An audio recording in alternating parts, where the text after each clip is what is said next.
This is Tim from Leading Edge Equipment. Going to do a walk around on a 1890 air seeder and a 1910 cart.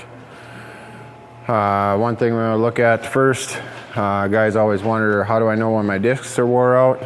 So if you look at the edge here, you look at this bolt in the boot, and if the disc is getting down even to the boot, your edge is gone off of it. It's time to put on some new discs. You can also see here the seat firmers, especially the wings, they like to deteriorate and break off in the sun. They get soft and brittle.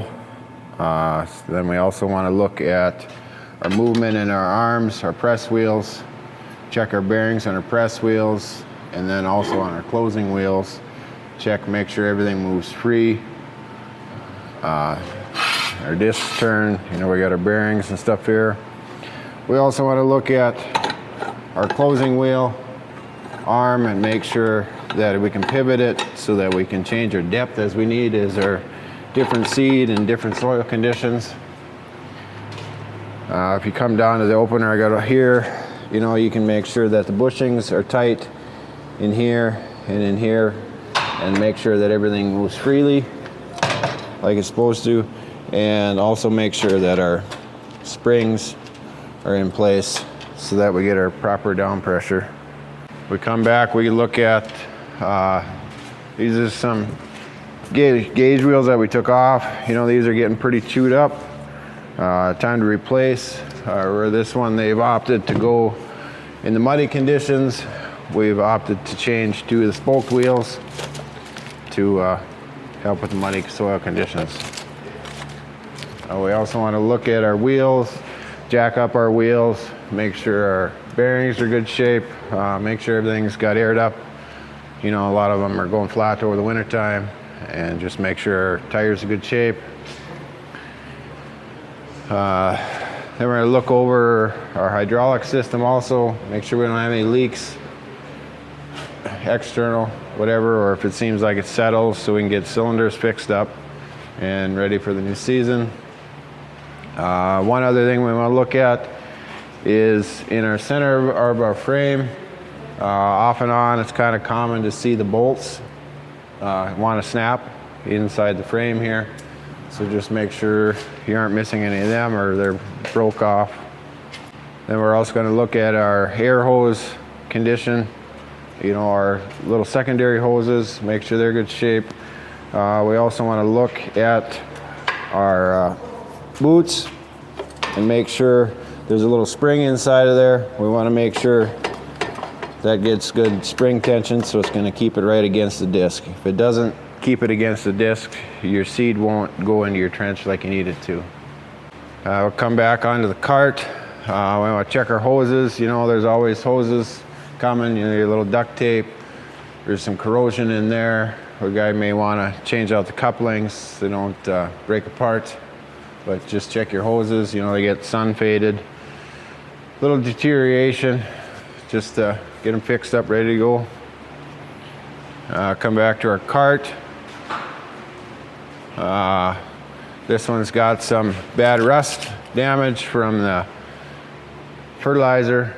And we also want to look at our bearings, make sure our conveyor moves free. Like this one, normally you should be able to turn that by hand. If not, you're going to want to check out your bearings, get it freed up before you kick it into gear, because if the bearings are locked solid, you're going to burn your belt off. I'll come back into by our meter housing, and one thing I see a lot is these plastic inserts in the bottom. They're removable, they come out. If you don't take them out and clean, you can see there's all kinds of chunky old fertilizer that's just stuck in there, and it's just chewing away. You can see how it's corroded and ate out the inside of the meter housing. On the back housing here, it's actually gotten so bad that it started chewing holes through the housing. Where this one is, they need to be replaced. Also, something else to keep an eye on is they get corrosion here, they start to get corroded here in the pipes, and then there's a couple on the other side where it's actually broke the band that holds it together. just because it's, you know, expanded apart. So take a look at that. There is the option. You can still get the Deere meters like these, or you can go to stainless steel for the pipes and everything. They're a very good system. Keep her clean. Works really well. And we'll want to come around to the back. Look at our spout. This one, you can see the strap is broke off the spout. So without that there, this just dangles down. It should be up like that. Dangles down. I've seen them come off on the road. The guy loses it moving field to field. So just make sure you got something that holds that up to support the weight of it. We'll look at our fan. Make sure we don't have any hydraulic leaks. Everything's nice and clean back here. And just check the function of it when you got it hooked to your tractor. Make sure you're getting your fan speed that you need to. Another good thing is to jack up the cart and check the wheel bearings on the cart. You know, get a lot of transport time. Make sure our wheel bearings are in good shape.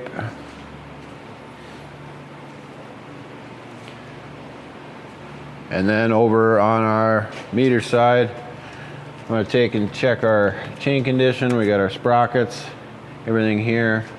Also, I want to make sure that I've seen quite often that there's a grease zerk here and people are over greasing this too much, and what happens is it pushes this sprocket off of the shaft, and so then the bushings spread apart in there, and this will start to get really floppy out here, and it'll move out and it'll actually make our chain run crooked.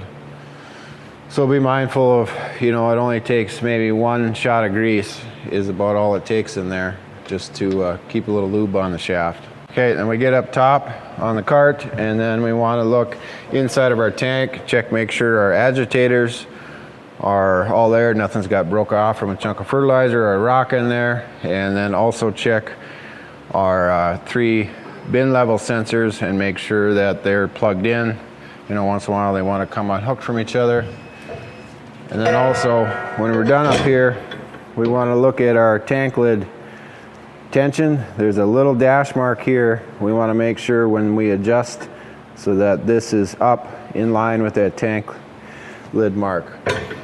In order to adjust that, we just turn this big nut inside here, and that just makes sure that we get enough pressure on our tank lid to latch and keep a good seal.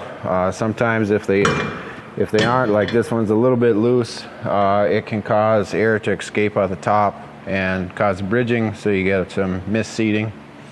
So just be mindful to check your tank lids, make sure you get good tension. If you got any questions, just get a hold of us at Leading Edge Equipment, talk to the service or parts, whatever you need, and we'll help you out.